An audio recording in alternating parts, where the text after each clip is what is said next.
राधे राधे प्रियजनों। भारत का सबसे बड़ा आध्यात्मिक चैनल मेरो वृंदावन का परिवार बड़ा हो रहा है और अब मेरो भारत भी आपके बीच है। आप लाखों करोड़ों प्रियजनों ने जो प्यार मेरो वृंदावन को दिया, अब मेरो भारत को भी दीजिए। तो अब शुरू करते हैं आज की अद्भुत लीला। पुराणों के अनुसार भगवान श्री कृष्ण का जन्म 3112 ईसा पूर्व में हुआ था। 36 वर्षों तक द्वारका पर राज करने वाले श्री कृष्ण ने जब अपनी देह त्यागी, उस वक्त उनकी आयु 125 वर्ष थी। श्री कृष्ण की लीलाओं से शायद ही कोई भक्त अनजान होगा, लेकिन क्या आप जानते हैं कि श्री कृष्ण की मृत्यु कैसे हुई थी? वो कौन था जिसके हाथों श्री कृष्ण की मृत्यु हुई? दरअसल कुरुक्षेत्र का युद्ध समाप्त होने के बाद पांडवों का मन युद्ध से हुई तबाही को देखकर विचलित था। श्री कृष्ण जब पांडवों के साथ दुर्योधन की मृत्यु पर शोक जताने और क्षमा मांगने गए, तो गांधारी ने श्री कृष्ण को दुर्योधन की मौत का असली जिम्मेदार बताया। गांधारी ने श्री कृष्ण पर चीखते हुए कहा, आप द्वारकाधीश हैं जिसकी पूजा मैंने खुद विष्णु अवतार मानकर की। क्या आप अपने किए पर जरा भी शर्मिंदा हैं?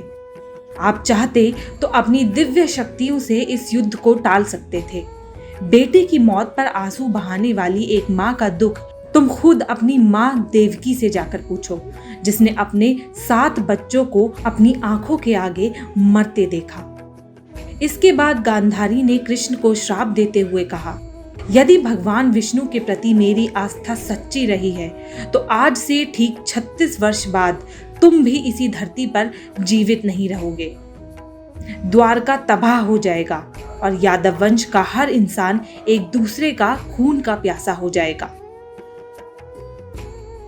कई साल बीतने के बाद श्री कृष्ण के पुत्र सांबा गर्भवती स्त्री का वेश धारण कर ऋषि मुनियों से मिलने गए।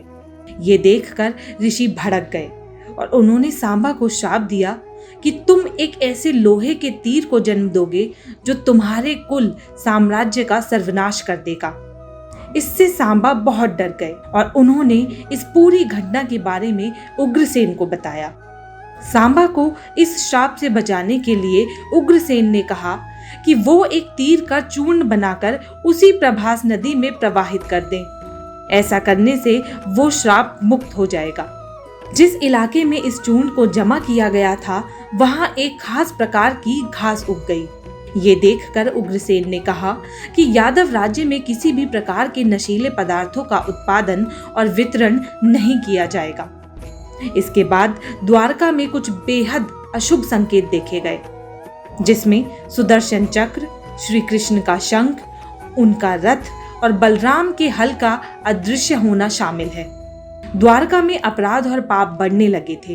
ये देख श्री कृष्ण परेशान हुए और उन्होंने अपनी प्रजा से प्रभास नदी के तट पर जाकर पापों का प्रायश्चित करने का आग्रह किया। द्वारकावासी वहां जाकर मदिरा के नशे में चूर एक दूसरे से लड़ने लगे। गांधारी के श्राप के अनुसार यादव वंश के सभी लोग आपस में लड़कर मर गए। इस घटना के कुछ समय बाद श्री कृष्ण एक पेड़ के नीचे योग समाधि ले रहे थे। इसी दौरान जरा नाम का एक शिकारी वहां हिरण को खोजते खोजते पहुंच गया। जरा ने जब कृष्ण के हिलते हुए पैरों को देखा, तो उसने हिरण समझकर तीर चला दिया। जब जरा को अपनी गलती का एहसास हुआ, तो वह श्री कृष्ण के पास पहुंचा, उनसे क्षमा मांगने लगा। भगवान श्री कृष्ण ने जरा को सांत्वना दी और बताया कि उनकी मृत्यु निश्चित थी। श्री कृष्ण ने बताया कि त्रेता युग में लोग उन्हें राम के नाम से जानते हैं। राम ने सुग्रीव के बड़े भाई बाली का छिपकर वध किया था। अपने पिछले जन्म की सजा उन्हें इस जन्म में मिली। आपको बता दें कि दरअसल जरा ही पिछले जन्म में बाली था। इतना कहकर श्री कृष्ण ने अपना शरीर त्याग दिया। श्री कृष्ण की मृत्यु को ही कलयुग की शुरुआत माना जाता है। तो प्रियजनों, कैसी लगी आपको ये नई जानकारी? कमेंट बॉक्स में लिखकर ज़रूर बताएं और हाँ, वीडियो को लाइक और चैनल को सब्सक्राइब करना ना भूलें। साथ ही बेल आइकन को भी दबा दें, जिससे आपको सबसे पहले आप तक एकदम नई जानकारी वाली वीडियो पहुंच जाए। हमें पूरा विश्वास है कि आप इस वीडियो को शेयर करते हुए एक बार नहीं बार बार बोलेंगे, बांके बिहारी लाल की जय। जय जय श्री राधे राधे।